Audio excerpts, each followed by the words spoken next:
Hey there! As you may have noticed, the background sound is by George Michael. Yeah, gotta have a faith. It's not the original because the original has copyrights. Anyways, so today we're gonna talk about the subconscious mind. I call it the silent manifester.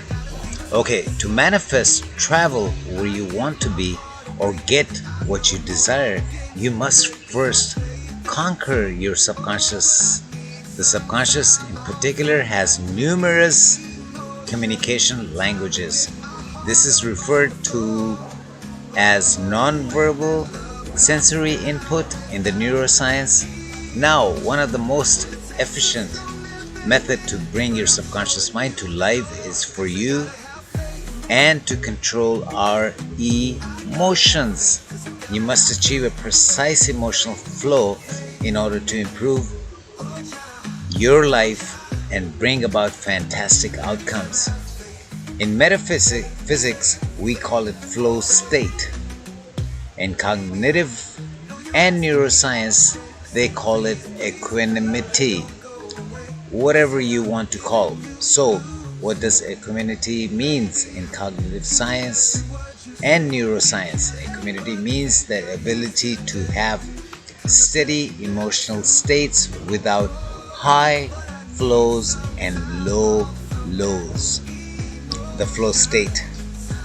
So, what you want is to achieve is the flow state. How do you achieve the flow state? Or you may ask to yourself, how do I achieve the flow state? Well, let's talk about how emotions manifest. Alright, the fact that our brains are predictive engines is one of the most significant discoveries made by the neuroscience just a few years ago. The brain enjoys making predictions. The brain seeks after familiarity, which I talked about in my last video. This is therefore highly important because of what occurs and how it relates to the feelings. The brain indicates that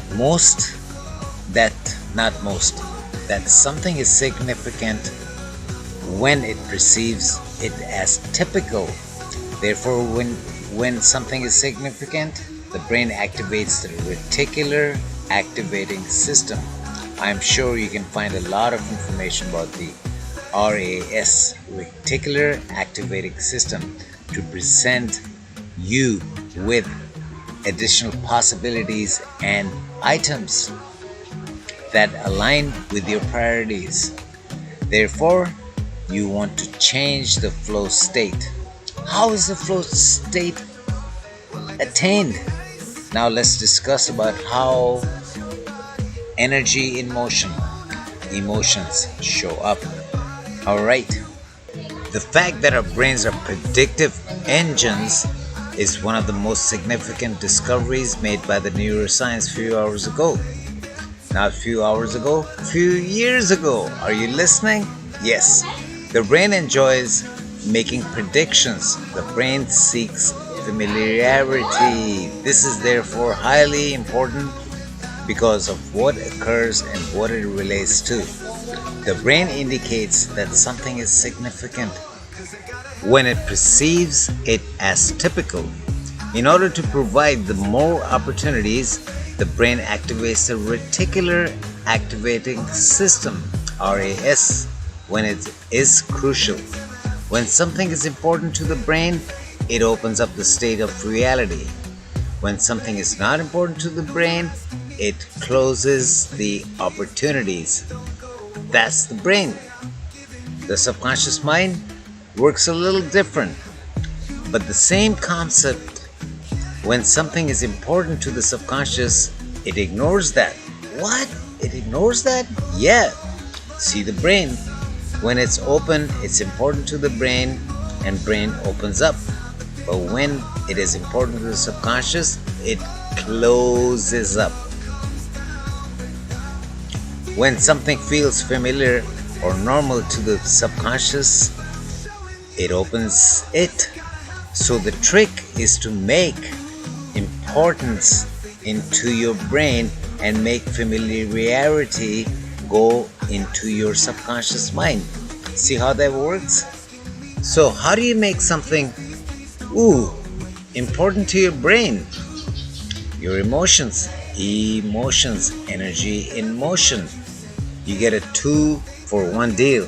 If you regulate your emotion, your subconscious mind say this is normal, but your brain say this is important.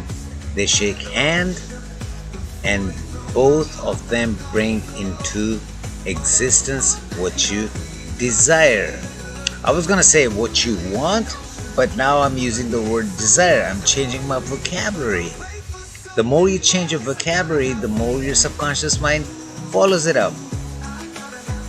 Alright, by the way, all of this occurs what is called your limbic system, the region of your brain where you have the amygdala, the hippocampus.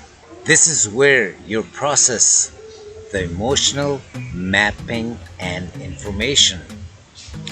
So we have to become great emotional masters. That's why the missing link in the teachings and manifesting, everyone out here manifests things, but they are not masters of their emotions. They let their circumstances get to them. They let their ego, ego, everybody knows that, affect them. They let other people influence them. They just let everything outside of them affect their emotional state. Remember the last sentence I said, they just let everything outside of them and affect their emotional system. So yes, to manifest something, you don't need to be emotional, to be over emotional. You have to get into the economy state of flow state. Let me show you what that means to me now and how I can activate and get into that, and we get into that right now. You must put anything you're creating into perspective. Bringing what's important to you, no matter how minor, is the first step in getting into the flow state. Therefore, whatever you're creating cannot be greater than yourself. What? Yes. The lottery cannot be the large when you manifest. You are unshakable. You are unable to remark, oh my goodness, it is such a dream life to win a lottery. No, it won't put any flow stick. Oh my goodness, having my ideal career would be amazing. It won't occur. Oh my goodness, my life would be so much happy with all this. Not gonna get into the flow state. Everything must already be working with you. That's correct. Got that? So you have to bring perspective down. That is going to be the beginning to get what you want into the flow state. Next thing now, instead of looking at those things as bigger than you, you shrink them to what you're bigger than them. An example. Winning the lottery, that's chump change. That's another day. Hey, that's another day. That's just another day. And a dollar in my life. Not a big thing for me. Or my business making 6 figures. Or my business making 6 figures and that's expected. That's what usually happens. And that's how things always work out for me. I'm working on it each and every moment, and my life working so good. Yeah, that's a normal day at the office for me. See how that works? what you're doing now, you're returning and shifting your emotions. You got to be chill. Yes, you got to be chill. I made affirmation about this questions. Why am I so chill and calm? Why am I so chill and calm? You cannot get high on your manifestation. Now, I'm not telling you guys to numb and don't use emotions. Well, let me show you how it works. When you decide to want to manifest something, it's okay to have first initial emotion. I call that a honeymoon. What? A honeymoon? Yeah. I call that honeymoon because where you're just excited and a happy man to be manifesting this. But after that, you have to calm down. You have to calm down. And that's why those questions are so important. Why am I chill and calm?